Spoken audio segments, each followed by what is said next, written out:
Bienvenue dans votre série, Femme inspirante. Aujourd'hui, voile d'innovation, une femme pionnière dans le sanctuaire de l'islam. Dans le doux crépuscule d'une ancienne époque, une silhouette se démarque au milieu de la poussière dorée, dansée par le vent du désert. C'est celle d'une femme, voilée non seulement par son hijab, mais aussi par le voile de l'innovation, de l'audace et de la foi inébranlable. Son nom, résonnant à travers les âges, est Khadija bint Khuwaylid, qu'Allah soit satisfait d'elle, la première femme de notre bien-aimé prophète Mohammed, paix et bénédiction d'Allah soit sur lui. Nous sommes au 7e siècle à la Mecque, berceau de l'islam, où l'air est empreint d'une tension pré-islamique.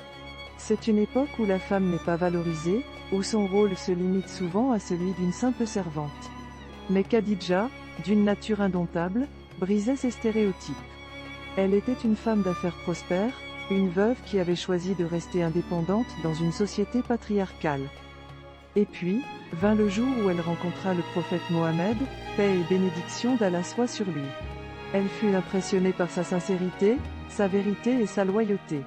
C'est alors qu'elle fit le choix audacieux de proposer le mariage, une initiative rare pour une femme de son époque. Le prophète, paix et bénédiction d'Allah soit sur lui, accepta, marquant le début d'une vie commune jalonnée par l'amour, le respect et une foi profonde. Lorsque la révélation divine arriva au prophète, paix et bénédiction d'Allah soit sur lui, dans la solitude de la grotte de Hira, c'est vers Khadija qu'il se tourna, tremblant de peur et d'incertitude. Et Khadija, femme d'une foi inébranlable, devint son rocher. Elle fut la première à croire en lui, la première à embrasser l'islam, lui offrant un soutien inébranlable. C'est ici, dans ce récit, que se trouve l'attention, l'innovation et l'enjeu. Pour Khadija, l'acceptation de l'islam n'était pas un acte passif, mais un engagement actif.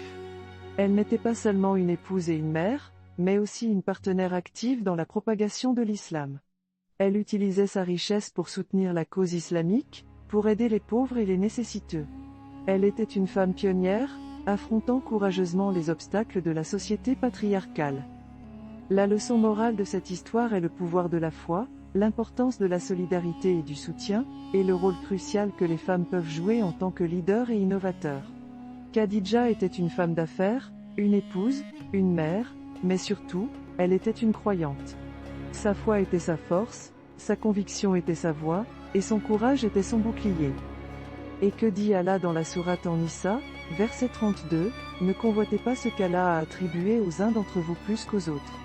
Aux hommes la part qu'ils ont acquise, et aux femmes la part qu'elles ont acquise. Demandez à Allah de sa grâce. Allah est certes omniscient. » Qu'est-ce que cela nous enseigne? Que chaque individu, indépendamment de son sexe, a un rôle unique et précieux à jouer dans la société.